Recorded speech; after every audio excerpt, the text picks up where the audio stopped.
Hi everybody, this is Suzette with Healing Solutions Incorporated, and this week we are going a little deeper on our week 4 journaling questions.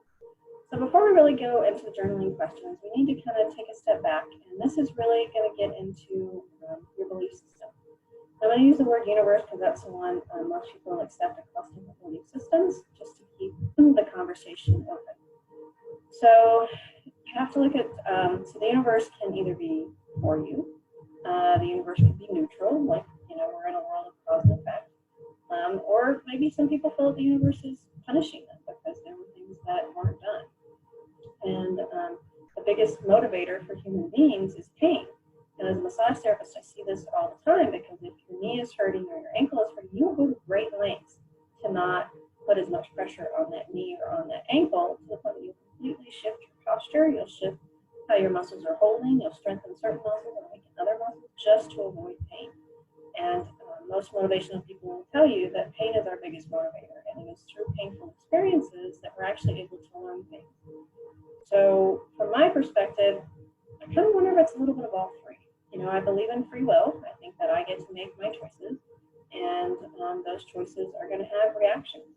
Now, I believe that the universe is for my highest and greatest good, so those choices that I make, some good things can be turned out of that.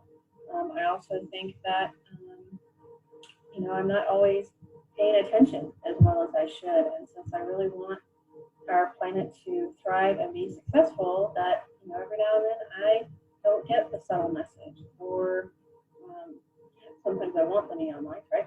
And, sometimes it comes in a hard lesson, or it could feel like punishment. And I call it being hit by a 2x4. And so when that happens, right, after you get done with that kind of experience, you're able to come back and go, wow, it was painful, it was difficult, but boy, I learned a lot. And that, so that 2x4 kind of changed the course of my life or how I dealt with things. And this, those folks who have cancer, some of them will say that, they didn't like getting cancer, they didn't want to get cancer, but cancer definitely taught them some things. So it's really about perspective and how you want to look at it. So when I answer these questions, I'm going to answer them from my perspective. And my perspective is that I do believe that the universe is for our highest and greatest good. And for those people who have lost someone, my heart goes out to you. It's really a painful experience to lose someone that you love in such a short period of time that the coronavirus has taken so many lives. I also believe that those people are here and have gone through this process to help us get a bigger message. So I want to honor what they've done by choosing to go through this experience, whether they did it on a conscious or unconscious level, could be a whole other debate. But I want to not let those lives be lost in vain. I really want to take what happened and say, okay, what do I need to learn from this? Because I don't want that to learn from, because that's painful. And what can I do to do something differently? And I believe before all this is done, all of us will know someone, who got the coronavirus, and we will all know someone who died from it. And so knowing that everyone will have that connection on some level is saddening, right? It's very, very sad. So that's kind of where I'm coming from, my perspective. So the first question is, do you feel the coronavirus has a bigger purpose for being here? And again, I think that depends on your belief. If you're willing to step back and see what this is teaching us, then yes, it does have a bigger meaning. If you're someone who feels like it's a conspiracy theory, then you have that perspective. So it's all depending on how you want to look at things. So I want to look at things from a place that there's a bigger message. And so from my perspective, yeah, I do think there's a bigger message. I think it's definitely shining a neon light on our global relationships. How are we treating our neighboring countries? And, are we going to stay in a prideful place and not share information so that they can protect themselves, right? We're looking more at things from a humanity perspective versus just an individual perspective. So I do think it definitely shines a light on our global relationships, and that we need to really look at those a lot closer. I also think it's shown a light on our personal relationships, like our day-to-day people that we see. It's been nice in my neighborhood to see families walking around not really something that happened before the coronavirus. I know it put a lot of people in financial craziness. And I'm glad to see that the families are trying to make the best of it. At least some parents are getting some time with their kids that they might not have gotten. I'm sure there's some parents who are getting more time than they ever thought they would with their kids, and there's pluses and minuses to that, because it's a big responsibility. That's a lot of work to take care of little ones. And to me, that's probably one of the toughest jobs that are out there, because it's so in the present moment. You don't know what they're crying about or what they're fussing about, and if they're too quiet, that can be not such a good thing either. So I've enjoyed seeing the families reconnecting more. It definitely made me pay attention to who I call and check in on and how they're doing, and those relationships, to see what's going on and who I'm communicating with, and I'm trying to be respectful of others. And that's why I think the mask is that people are being asked to wear is important, is because it's not so much for me as much as it is to help everybody. It's going to help me by wearing it. It's not the most comfortable thing in the world, but in the big scheme of things, it's the right thing to do. So I do believe that there are messages in this process that we hopefully will all take time to look at. No. The next question is, do you think it's a hoax? Yes or no, and why? So no, I don't think it's a hoax. I think there have been too many people passing away for it to be a hoax. And again, my heart goes out to that process, because it is hard to lose someone all of a sudden, and I get that. So my heart goes out to that. The third one is, do you feel that the government is using it for other purposes? I think that we're all going to glean something from this experience. I think government needs to look at the things that it showed. So I hope that they do look at it and say, yeah, here's some things that we learned that we need to work on, and how countries handle things differently, and what could we have done differently. So I definitely think that I hope that they use it for things that are better for the planet rather than things that can hurt the planet. Because this certainly is an example of biological warfare. If you spread a disease, what's going to happen? And we're in that. I hope that they see how to prevent that kind of thing happening in the future, and that we don't look at more bio weapons, that we look more at how to keep the planet healthy. So I hope they use it for that. The next question is, do you think that it is here to provide a spiritual message? And again, that's going to get back to your belief system. Some people might see this as a 2x4, and that we're learning things the hard way. For me, I do think that this experience has a spiritual message that I'm choosing to pull out of it, and one of them is to be kind to people. You don't know what they're going through. You don't know if their family member has coronavirus. And that's what's been so unique about this virus, is you can have symptoms for 12 days. They were just fine a couple days ago, and now they're in the hospital on a ventilator. That's drastic changes.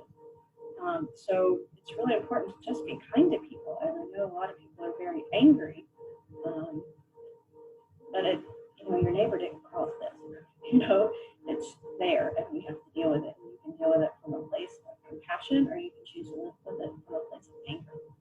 And I'm choosing to do it from a place of compassion.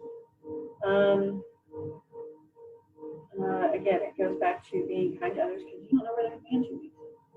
That saying I love you before someone leaves is important, because you don't know what the world's going to bring, and that can be as simple from a car accident to the coronavirus, right? So there's lots of different ways that can show up, and kindness really is important out there. It's easy to be mean, it's easy to be rude, it's easy to be selfish. It's harder to be compassionate and loving, and that's more what we need. And I think that's some of the things that I'm taking away from coronavirus, is trying to help us see. It also helped kind of put our perspective back online, right? We've all, especially here in America, we're very driven by work and creating money and things like that, that it gave us a chance to step back and go, family is really important, and your health is really important. Then comes your wealth, right? Because if you don't have your health, you're not going to be making any wealth. And there's been lots of people who have spent their life focusing only on wealth, at the end of their life, spending all the wealth they created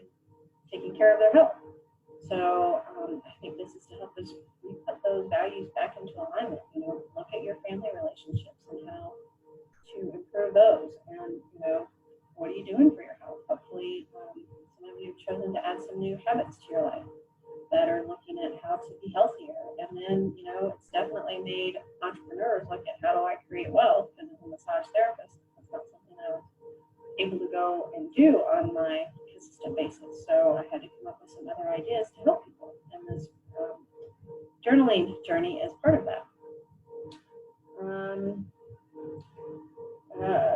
One thing is, just on the funny side, is that no TP is a sign that people are freaking out. So it should be built. Pay attention. So, because it wasn't until I got all the toilet paper shortage, kind of like, oh, this is not good. We need to look at this a little closer. It talks about the importance of global relationships and what we're doing to keep those healthy. And how do I respond to things? That's been one of our questions earlier. That did you panic? Did you prepare? And the lessons that it's trying to teach you as a human being. So that's kind of where this call is, and that's why I have the species background. It's really about looking at things from a more global perspective, trying to get out of our day-to-day stuff and looking at the bigger picture and what that bigger picture is for you. So here are my insights from these journaling questions. One, be kinder. We need to be kinder. We just don't know what's going on for people, and maybe someone's not wearing a mask because they can afford one. I don't know. People are under a lot of financial stress and duress right now. It's showing how important relationships are, and that handshake or that hug is important, and we need that as human beings. How important community is. If you didn't have your community, we do the 8 o'clock howl, and it's silly, but it's fun, and it lets everybody know that people are still around and thinking about other people, and it's an easy thing to do, and so that's really helped me appreciate my community. It also has given more appreciation for what I would call our blue-collar workers, right? The people delivering our mail, people who are dropping off our packages, people who are working at the grocery stores, our nurses and our doctors, and all the people that work at a hospital to make it run efficiently, from cleaning things up to making sure that there's medicine for the doctors to administer. Just a whole deeper sense of gratitude for all of those people working, and appreciating that they're in an environment that's high risk for them, right? So that they're willing to be there to help, and we have more appreciation for that. My other one is the reconnecting as a family unit, spending a little more time together as a family. Looking at the struggles, right? Teachers trying to teach online is hard, right? Because you don't have that same control over a classroom that you would have if you were there in person. Our part-time workers, they're in a huge struggle, especially people who work in restaurants and things like that. They rely greatly on tips and being able to serve people, and they're completely not able to do that, and the struggle that's put them in. So my heart really goes out to that. There's factory workers that can't do that either, because they don't have, they can't be close and do the processes that they're used to. So my heart really goes out to those people who are struggling in this, and we're not all in the same boat. We're all in different situations. It also looked at, the extra care we need to be giving our seniors. They're definitely at a high risk, and the value that they have in just that swinging by. Like, they might not understand, or might be going through dementia, may not even remember it, but in that moment, they felt love. And that's the powerful thing to me. Just in that moment, they felt love, regardless of what else is going on in the world. And how important our seniors need that is, I think, all of us do.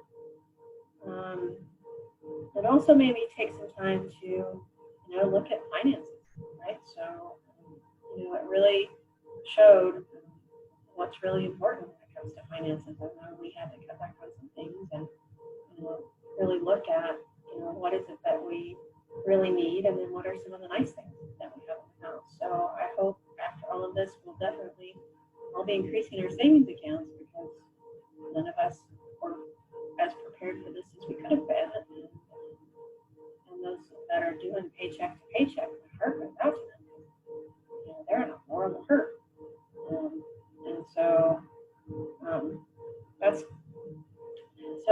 kind of how I'm feeling about all of this. Is that I do think it's something horrible that's happened, and I hope that we can bring some good out of it. We can make that so-called lemonade out of the lemons that we're dealing with, and that we can honor those people who have lost their lives to this by taking the lesson and looking at relationships and looking at our health and looking at our priorities so that we can be a better society and that we can be more supportive of one another instead of everything being about power and control.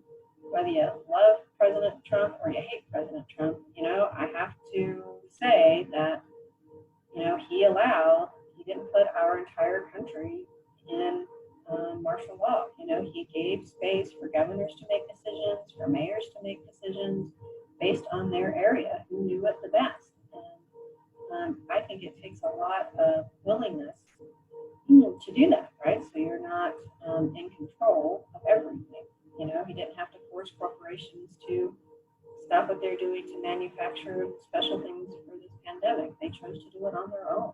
And I think that that really speaks to the heart of who we are as human beings, is we really want to help people. There's going to be that small majority who wants to hurt and take advantage of people, but as a society, I think as a whole, we want to help, and that's why we stayed home, and that's why we want people to be healthy, because, you know, we want a prosperous society. We don't like all the people that are passing away and want to stop that. So that's how I see the universe, and believe that the choices that we've made, that, you know, there's a chance for good things to come from it. So this is Suzette Skidmore with Healing Solutions Incorporated, and we look forward to seeing you next week on our next set of journaling questions. So